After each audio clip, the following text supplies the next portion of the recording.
E aí, galerinha, estamos de volta para mais uma aula remota, né? Hoje é a nossa 15ª aula remota, dia 25 de 5 de 2020, segunda-feira, aula de português e também vai ter um pouquinho de redação hoje, tá bom, amores?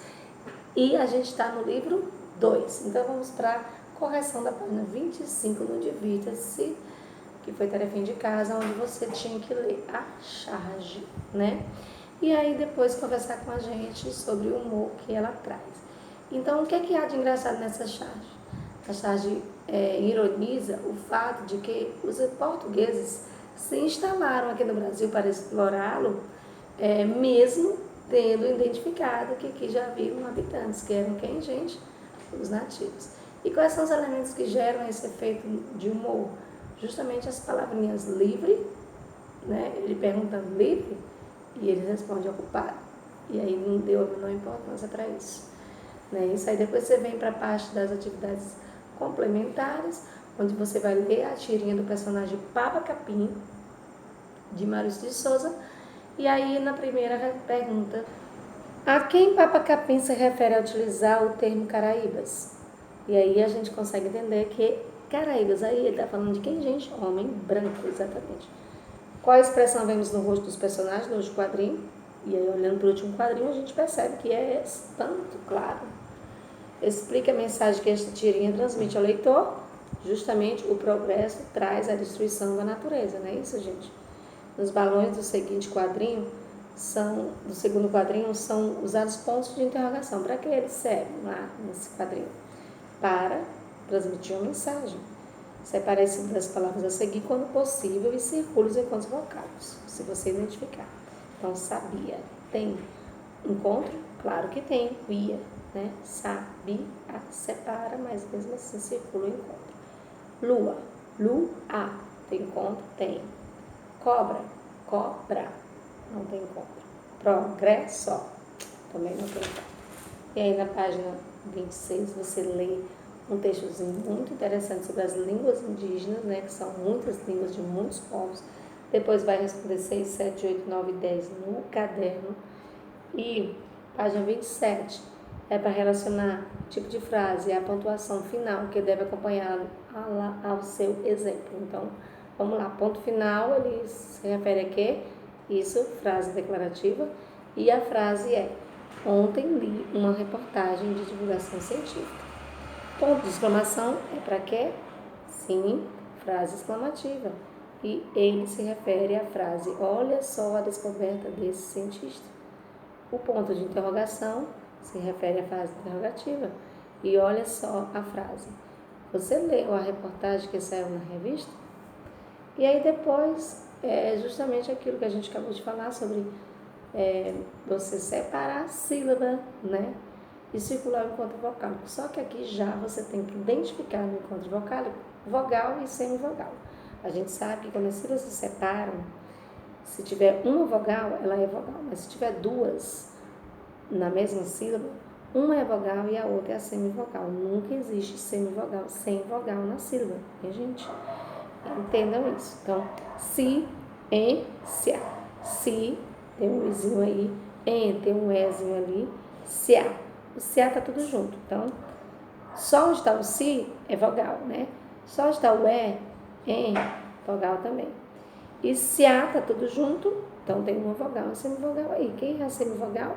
É a mais fraca, claro, o i, né?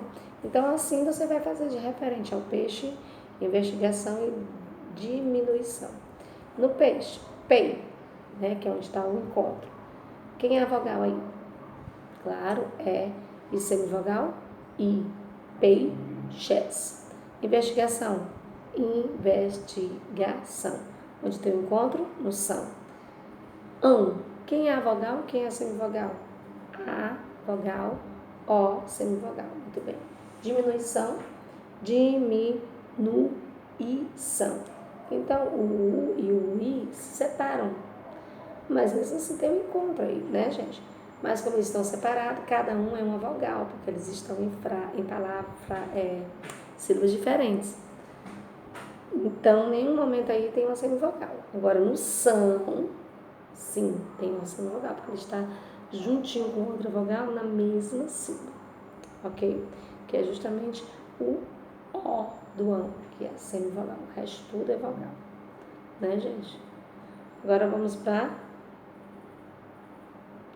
a terceira. Qual o objetivo dos textos do gênero discursivo, reportagem de divulgação científica? Então, eles são escritos com o objetivo de informar ou divulgar alguma descoberta científica. Assinala-se a alternativa que mostra os meios de comunicação nos quais esse gênero costuma ser publicado. E aí, claro que são nos jornais, né? Tanto físico como digitais. E aí vamos para a aula de hoje, que é o capítulo 2. Analisando essa imagem, né? Vamos responder aí no para iniciar. Onde se passa essa imagem? E aí, analisando a imagem, a gente deu para perceber que pode ser uma reserva indígena ou uma aldeia indígena. E que elementos você observa nela? E aí a gente viu que se retrata de um momento de descontração de uma aldeia indígena envolvendo adultos, crianças, e provavelmente esteja no fim da tarde, né, gente? Por conta do sol que está se pondo ali, né? Em que momento se passa, a gente acabou de dizer, né? Provavelmente no fim da tarde, um dia finalizado de trabalhos, né? Como a cena se relaciona com o título? Justamente porque aborda tópicos da cultura, dos costumes e das tradições indígenas. Isso tem tudo a ver com o tema. E aí vamos para a hora de leitura, onde a gente vê a lenda do Guaraná, né? Mais uma das lendas contadas pelos antigos. E aqui conta-se que um menino nascido em uma aldeia Mauá era muito famoso e querido por seu povo. Alegre e conhecedor de segredos da floresta, o menino saía com os homens da aldeia para caçar e pescar. Ele também se divertia cuidando da plantação com a sua mãe e brincando no rio com as crianças de sua aldeia. Mas acontece que um espírito do mal que habitava as florestas tinha muita inveja do menino e, invisível, acompanhava-o por toda parte, sem que ele soubesse. Um dia o menino estava sozinho e distraído, chupando carambolas direto do pé. Foi quando o espírito do mal se transformou em uma cobra muito venenosa que mordeu e envenenou o índiozinho. O veneno da cobra era tão poderoso que ele caiu na mesma hora sem vida. Os outros membros da aldeia, sentindo falta do menino, saíram a procurá-lo. Não demorou muito para que o encontrassem estendido no chão. De repente ouviu-se pela floresta um forte trovão. A mãe do pequeno, que chorava, entendeu que aquele era um sinal.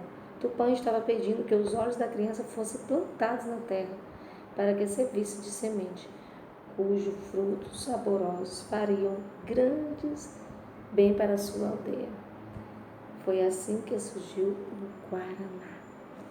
E aí a gente vai para a página 31 para procurar no dicionário o significado das palavras, das frases que estão em negrito. Então, conta-se que um menino nascido na aldeia Mauê, era muito formoso, né? E querido pelo seu povo. Formoso significa o quê? Lindo, belo, muito bem. Tupã estava pedindo que os olhos da criança fossem plantados na terra para que servissem de sementes, cujos frutos saborosos fariam grande bem para a aldeia. Então, saboroso é o quê? Que tem sabor agradável e gostoso. E o que o menino costumava fazer com o povo de sua aldeia? Depois de ler, né, o textozinho, a gente percebeu que o menino saía para caçar e pescar com os homens da aldeia, ajudava a mãe na plantação, gostava de brincar com as crianças no rio. E o que o espírito do mal fez com o menino na aldeia? O espírito do mal, transformado em cobra venenosa, mordeu e envenenou o menino enquanto ele chupava carambola. E o que a lenda procura explicar? Que a lenda procura explicar o surgimento do Guaraná. E aí explique agora, né, assinale alternativas que apresentam situações mágicas na lenda. O menino caça e pesca, é uma situação mágica? Não, né? O espírito do mal vira cobra? Com certeza. Os olhos do menino são plantados como se fossem sementes de guaraná. Outra situação mágica. O menino cuida da plantação? Não é uma situação mágica. Então, pronto. E aí na página 32 a gente vai para o encontro com a língua, prefixo in com M e o I sem nem uma outra letrinha acompanhando. E aí você vai ler as frases do texto, depois responder o que se pede. Mas acontece que o espírito do mal que havia na floresta tinha muita inveja do menino e invisível o acompanhavam por toda parte, sem que ele soubesse. Então, procure no dicionário o significado das palavras visível e invisível. Visível, a gente sabe que pode ver, aparente. E invisível, que não se pode ver, não é aparente. Então, o que acontece com a palavra visível quando a gente acrescenta a ela o prefixo in? E aí a gente sabe que o in, esse prefixozinho, dá um sentido contrário, né? Com a palavra. Dá uma ideia de negação. Esse in é como se fosse uma negação. Visível, bota invisível, não visível. Certo? Ele fica como se fosse a palavra não na frente. E aí, assinar a alternativa correta. As palavras visível e invisível são exemplo de sinônimo ou de antônimo? Claro que é antônimo, né, gente? Ela muda o sentido da palavra. Complete com I, com N, I com M na segunda questão. Então, incontrolável, N. Impossível, M. Insuportável, N. Impaciente, M. Injusto, N. Inquieto, N. Imprudente, M. Incompleto, N. E aí o que acontece com todas essas palavras quando a gente acrescenta o in ou o in com elas? O que foi que aconteceu, né? O in com N ou o in com M? Na A da segunda ainda. Então a gente entende que todas essas palavras ficaram com o sentido que, gente? Contrário, com a ideia de negação. Então elas ficaram com o sentido antônimo, né? Exatamente. Então, quais são as palavras indicadas, iniciadas com IM, né? Essa segunda questãozinha aqui, que tem um Mzinho de 3 perninhas. Então, é o impossível, o impaciente e o imprudente. Depois você vai escrever por que essas palavras são iniciadas com IM e não com IN. E aí a gente já sabe que é porque há uma regra na língua portuguesa que diz que antes de P se escreve M. Não é isso, galerinha? E aí na terceira questão, você vai observar mais uma palavrinha. Legal e ilegal. Legal é conforme a lei. Ilegal é o contrário da lei. Então, o que foi que aconteceu com a palavra legal quando a gente colocou o i na frente, né? Justamente esse prefixo in novamente dá um sentido contrário com a ideia de negação para a palavra, né? Legal, uma coisa que está diante da lei, está conforme o que a lei fala. Ilegal não está conforme o que a lei fala, né? Então, a palavra legal e ilegal também são exemplos de sinônimo antônimo? Sim, antônimo, é claro, né? Então, observando as palavras estudadas no exercício 1 até a 3, podemos afirmar que se acrescentamos in com N, in com M, até o I sozinho também na frente delas, né? Elas passam a ter sentido contrário ou elas continuam com o mesmo sentido? Claro que passa a ter sentido contrário, né, gente? Foi isso que a gente percebeu. E aí na página 34, um desafio para você. Releia as 2 frases usadas no exercício anterior, observando as palavras destacadas. Depois responda o que se pede. Mas acontece que o espírito do mal, que habitava as florestas, tinha muita inveja do menino e, invisível, acompanhava-o por toda parte sem que ele soubesse. Invadir as terras dos indígenas não é legal, é ilegal. Então, com que iniciam as palavras destacadas nas frases? Isso, com o prefixo in, I-N. Mesmo começando dessa forma, né? Invadir, inveja, eles têm um sentido contrário? Claro que não, né, gente? A palavra invadir, a palavra inveja, começa com esse prefixo, mas ele continua sendo a mesma palavra, ele não muda o sentido, né? Que outras palavras você consegue saber que não muda também o sentido, que não representa o contrário dessas palavras? Então vamos lá. Indígena, será que indígena é? Com certeza foi o que vocês falaram para mim, né? Então, incêndio, o i na frente aí, o inzinho, não significa o não incêndio, né? Incêndio normal, incêndio, indígena, infância, interesse, importante, impressora, imprime, idade, ideia, idoso, igreja e muitas outras palavras que começam com esses prefixos não necessariamente significam o contrário, certo? De alguma palavra. Então, na D, a gente pode concluir que nem toda palavra que começa com IN, IM ou I representa o antônimo, né, gente? Nem todas. E aí, para casa, foi conto consonantal dígrafo, que também é uma coisa que você já conhece, então não deixa de ser uma revisão. Você vai fazer aí, começando no finalzinho aí, a questão 6, na página 34, e aí vai para 35, 36, 37, e a gente encerra na página 40, tá bom? E aí, depois que a gente terminar essa partezinha de português, a gente vai pegar o livrinho, né, gente, de redação, tá bom? No livro de redação, eu faço versos, projeto B. Página 45, mostrando o que a gente vai aprender nesse projeto. E aí vamos começar na organização da poesia. Uma poesia é diferente de um texto em prosa. Por quê? São várias as diferenças. Uma delas é que na poesia as palavras são organizadas em linhas chamadas versos. Veja isto no texto a seguir. Resolução. Resolvi fugir de casa, nessa casa não dá mais. Vou juntar tudo que eu tenho e não volto aqui jamais. 2 peões e uma fieira, meu álbum de figurinha, o meu jogo de botão e a coleção de tampinhas. 10 bolinhas e um barbante, um balão e 2 apitos, mais 2 sapos ressecados e a coleção de palitos. Nunca mais vou estudar, digo adeus para a escola, já está tudo reunido, vou encher esta sacola. Nessa cor eu me lembrei, logo que a mamãe chegar, vai ter bala de hortelã. Vou guardar minha sacola, deixo a fuga para amanhã.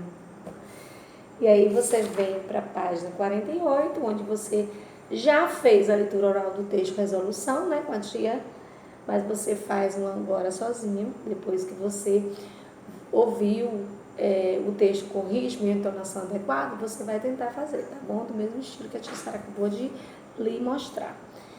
Uma das formas que o poeta usa para criar ritmo é distribuir as palavras em versos e estrofes. E o que é verso? Verso é cada linha de uma poesia. Por exemplo, resolvi fugir de casa, é o primeiro verso, está na primeira linha. Depois, nesta casa não dá mais, já é outro verso, porque está em outra linha. Então, cada linhazinha é um verso. E um conjunto de versos é uma estrofe, como a gente está vendo aqui embaixo. Costuma separar a estrofe dando espaço maior entre elas. Releia as poesias, a poesia resolução e responde. De quantos versos ela é composta? A gente conta, né, quantas linhazinhas tem, que cada linha é um verso, e aí a gente deduz que tem quantos, gente? Isso, 21 versos. E de quantas estrofes que ela é formada, né? Os espaçozinhos maior entre os versos formam as estrofes. Quantas estrofes tem então? Exatamente, 4. Para dar ritmo ao verso, o poeta pode usar vários recursos. Um deles é a rima. E o que é a rima, gente? São palavras que têm o mesmo som final, não é isso? Retire da poesia algumas palavras que rimem. Então, a gente lendo do começo, a gente começa a ver quais a que se combina na primeira estrofe, na segunda e tudo mais. Vamos lá. Mais combina com jamais. Figurinhas combina com tampinhas. Apitos, palitos. Escola, sacola.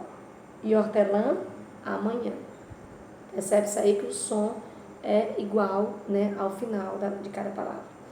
Observe as sílabas finais, ó, do verso e tente explicar o que é uma rima. Então, a gente acabou de ver que rima é a repetição de um mesmo som no final dos versos, certo? E aí você vai para a página 49, onde você vai escrever palavras que rimem com janela. E aí vocês me falaram o que é, gente? Vamos lá. Janela, panela, ruela, Manuela, Isabela, e aí vai, né? Limão, vamos lá. Sabão, balão, camarão, mamão, anão, e aí vai, né, gente? Calor, sabor, tambor, fator, caçador, tudo que termine com o mesmo som, or, né? Galinha, marinha, fominha, caminha, né? E aí vai. Mar, lar, bar, falar, mancar, andar, né, gente? Tudo que termina com ar. Papel, anel, tonel, leonel, coronel, Rafael, Israel e por aí vai. Complete as trovas com palavras que rimem. Canto galo, rompe o dia, caio sereno no chão, eu também quero cair dentro do teu? Yes, coração. Lá em cima daquele morro tem um pé de abricó. Quem quiser casar comigo vai pedir a minha vó. Exatamente. Há aves buscando céu, há rios buscando mar. Meus olhos cheios de amor buscam sempre o teu olhar. É isso, muito bem. Mar e olhar. Sai, gato preto, de cima do telhado. Deixa este menino dormir sossegado, né? Então a gente já sabe que isso aí é até um pedacinho de uma música, né, gente? Então, na página 50, que é a última de classe, a poesia a seguir, escrita por Sidônio Muralha, é formada por 3 estrofes. As 2 primeiras estrofes possuem 4 versos e a terceira 5 versos. Então, por essas dicas, você já consegue copiar a poesia na linha, né? Você vai fazer a divisão dos versos e estrofes na linha. Claro que você vai ter que botar uma partezinha de um lado, outra partezinha do outro lado, outra partezinha embaixo, porque as linhas não compõem tudo uma só abaixo da outra, né, gente? Bota uma aqui, bota outra aqui, bota outra aqui, certo? Separando assim. E a quarta, você vai escolher um assunto, escreva uma poesia com rimas, que justamente já vai fazer parte da tarefinha de casa. Você vai realizar essa atividade na página 51 até a 54, que será casa, né? Uma poesiazinha com rimas, tá certo? E por hoje acaba-se a nossa aulinha remota, tá bom, meus amores? Até amanhã.